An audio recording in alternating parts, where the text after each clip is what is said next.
नमस्ते, आप देख रहे हैं राष्ट्रहित। मैं हूं शिवम।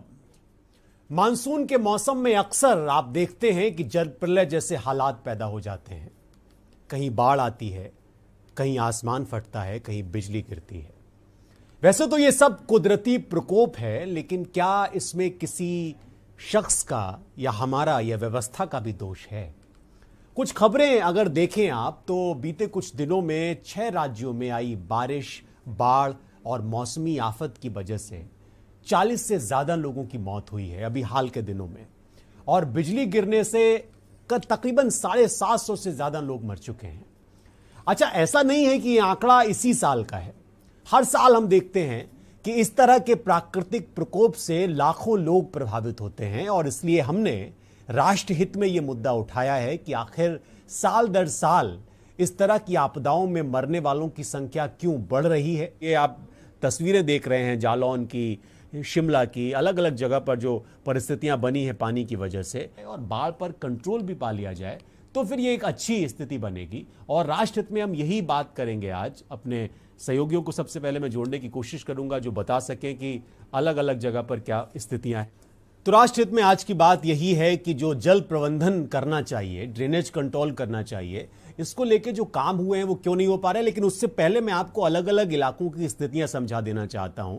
हमारे जो सहयोगी हैं वो अलग अलग जगह पर इस समय हैं, और वहां पर पानी की वजह से क्या परेशानियां हुई ये हम जानने की कोशिश करेंगे। हमारे साथ माजिद अरमान है जालौन से, हमारे साथ आमिर रजा है लखीमपुर से, हमारे साथ विनोद गुप्ता जो हिमाचल प्रदेश के ब्यूरो चीफ हैं वो भी जुड़े हुए हैं। सबसे पहले विनोद, आपके पास ही मैं आना चाहूंगा। सुबह से मैं इस पर अपडेट ले रहा हूं, क्या अभी की क्या स्थितियां हैं? क्योंकि हिमाचल प्रदेश में बादल फटने की वजह से, बारिश की वजह से जो परिस्थिति बनी है वो अनकंट्रोल हो गई। एक हफ्ते की, तो एक हफ्ते से जो हिमाचल प्रदेश की जो हालात है, चाहे कुल्लू, कांगड़ा, चंबा, सिरमौर, शिमला और उस आसपास के जो भी एरिया रहो, इन सब की बात करें तो ये शिमला जो भारी बारिश की वजह से सारे जो एरिया है, जो हिमाचल के सारे जिले हैं, वो बाहरी का मतलब बड़ी ही मुश्किल से गुजर रहे हैं। हर रोज भूस्खलन की बात करें, चाहे बाढ़ आने की बात करें, कहीं ना कहीं तो बात करते तो जो पहाड़ी एरिया क्षेत्र में जो मकान बने हैं वो भारी बारिश की वजह से जो जमीन खिसकती है उससे गिर गए हैं। काफी संख्या में 20 से 25 लोगों की जो मृत्यु की खबर भी पिछले एक हफ्ते के दौरान आई है। भारी संख्या में जहाँ पे पानी बरसता है तो वहाँ पे खुद हमें उससे बचना पड़ेगा। बिल्कुल बिल्कुल बिल्कुल बिल्कुल विनोद, आप बने रहिए। माजिद हमारे साथ जुड़े हुए, माजिद अरमान जालौन से। माजिद, जालौन में भी अभी जो हालात हैं, मैं तस्वीरें भी देख रहा हूं जो आपने भेजी, बहुत ठीक हालात नहीं है और लोग काफी परेशान हैं इसको लेके। लेकिन बाढ़ प्रबंधन की जो पूरी बातें की गई, और बाढ़ प्रबंधन को लेकर जो जिला प्रशासन पहले कह रहा था, तैयारियां भी की जा रही थी, क्या वो पूरी तरह से ढाक के तीन पात वाली स्थिति बन गई और आखिर में वही हुआ जो हर साल होता है कि बाढ़ आती है और आमजन प्रभावित होता है, परेशान होता है? जी बिल्कुल, बताते कि जिस तरीके से पिछले वर्ष हम लोगों ने जो बाढ़ की कंडीशन देखी थी, उसको देखते हुए हालांकि ऐसे हालात नहीं है, लेकिन फिर भी जो कंडीशन भी जो क्रिएट होकर सामने आ रही है वो कहीं ना कहीं बाढ़ की स्थिति पैदा करती हुई नजर आ रही है। अभी पिछले 2 दिन पहले जो भारी बारिश यहाँ पर जो हुई थी, उसमें जो गाँव के जो क्षेत्र है वो कहीं ना कहीं पानी की जो संपर्क मार्ग होते हैं लोगों के आने जाने के, वो उसके बाढ़ की वजह से भी बंद हो गए थे, जिसको लेकर लोगों में अफरा तफरी का माहौल भी बन गया था। कुछ गांव ऐसे हैं जो अभी भी ब्लॉक हो गए हैं, जो पानी का स्तर जिस तरीके से तेजी से बढ़ा है और बढ़ने के साथ साथ उनके रास्ते भी बंद हो गए, और उसका फायदा उठाते हुए गाँव वाले जो नाविक है, जो नाव चलाते हैं, वो पैसा लेके लोगों को रास्ता नाव से ले जा रहा है, दूसरी ओर उनको छोड़ रहे हैं। तो कहीं ना कहीं प्रशासन को चाहिए कि जिस तरीके से पिछले वर्ष पानी बरसा था, हालांकि उससे पहले भी कई बार भी बाढ़ आ चुकी है अपने जिले के अंदर, तीन जिले के अंदर नदियां हैं, पचनंद है, चंबल है, यमुना नदी है, लेकिन प्रशासन जब एंड वक्त पे जब बारिश तेज होती है, बाढ़ आने की कंडीशन हो जाती है, तब प्रशासन जागता है, उसको लेकर प्रशासन उसको तैयारियों पर जुट जाता है। हालांकि कि इस वर्ष इतनी कंडीशन नहीं आई है, इतनी स्थिति नहीं बन पाई है, लेकिन फिर भी जो 1.8 जो खतरे के निशान से जो पानी का जो बहाव यहाँ दिखाई दे रहा है, उसके 25 सेंटीमीटर अभी खतरे निशान से नीचे है। लेकिन प्रशासन को चाहिए कि इसको गंभीरता से लेते हुए पिछले वर्ष कितना लापरवाही न बरती जाए, और इसको लेकर उनको गांव-गांव जाकर संपर्क बनाना चाहिए, टीम तैयार करना चाहिए, चौकी बनाना चाहिए, लोगों को सतर्क करने की जरूरत है, लोगों को बताना चाहिए कि किस तरीके से पिछले वर्ष गुजरा है। कई गांव इसकी चपेट में आए थे, कई मवेशियों, कई लोगों की जानें चली गई थी, जिसको लेकर आज भी लोग बाग इस बात से परेशान है कि कहीं ऐसा ना हो कि वो पिछले वर्ष इस वर्ष स्थिति बाढ़ की बन जाए।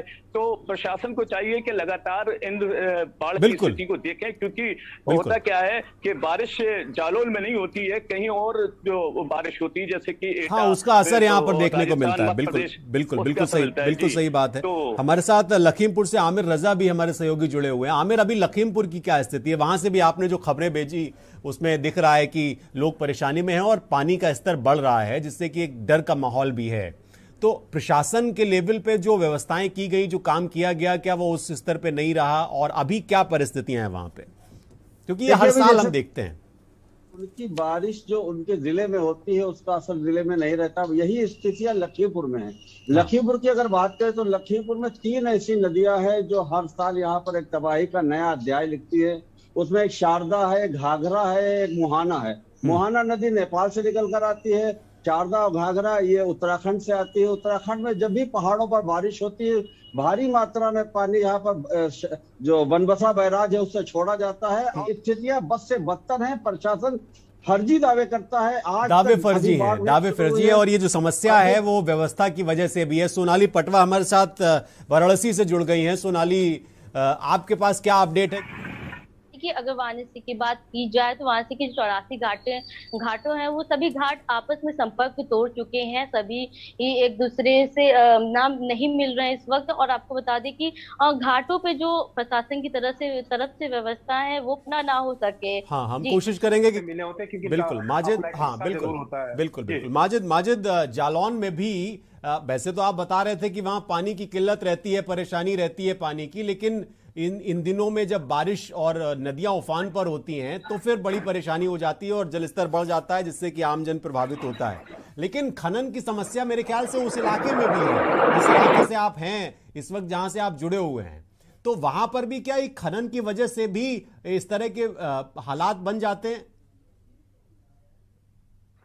जी बिल्कुल, बताते कि जिस तरीके से कि नदियों का जो बहाव बढ़ के जब आता है तो खनन का रोल भी उसमें कहीं ना कहीं सामने आ जाता है, क्योंकि लोग जो नदियों पे नहाने चले जाते हैं वो खनन की वजह से कई लोगों की उसमें जान चली जाती। बड़े बड़े गड्ढे जो मशीनों से जो गड्ढे कर दिए जाते हैं, खनन कर दिया जाता है। हालांकि जो मशीन से जो गड्ढे कर बालू निकाली जाती है सीना चीर के, वो टोटली जो मना है, लेकिन उसके बावजूद भी यहाँ पे खनन का बहुत बड़ा हब है, क्योंकि कई ऐसे पॉइंट यहाँ खनन के बनाए गए हैं। बता सकते हैं क्या आप कि किन इलाकों में, बुंदेलखंड में अगर इस पे बात की जाए तो किन इलाकों में इस तरह की ज्यादा समस्याएं हैं?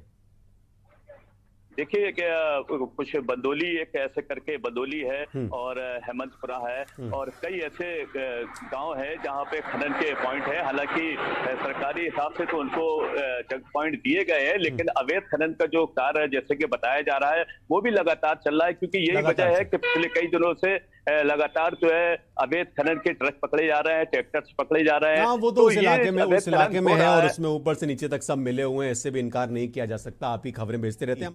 और आप सभी मेहमान हमारे साथ, AK बियानी साहब थे पर्यावरणविद, आपका भी बहुत धन्यवाद कि आप हमारे साथ जुड़े। हमारे साथ आलोक पांडे जी थे, मौसम वैज्ञानिक, माजिद अरमान जालौन से हमारे सहयोगी, आमिर रजा लखीमपुर से, सोनाली पटवा वाराणसी से, दौलत चौहान कांगड़ा से। आप सभी का बहुत धन्यवाद कि आप हमारे साथ जुड़े राष्ट्रहित इस कार्यक्रम में, और ये राष्ट्रहित देखने के लिए आप सभी का बहुत बहुत आभार।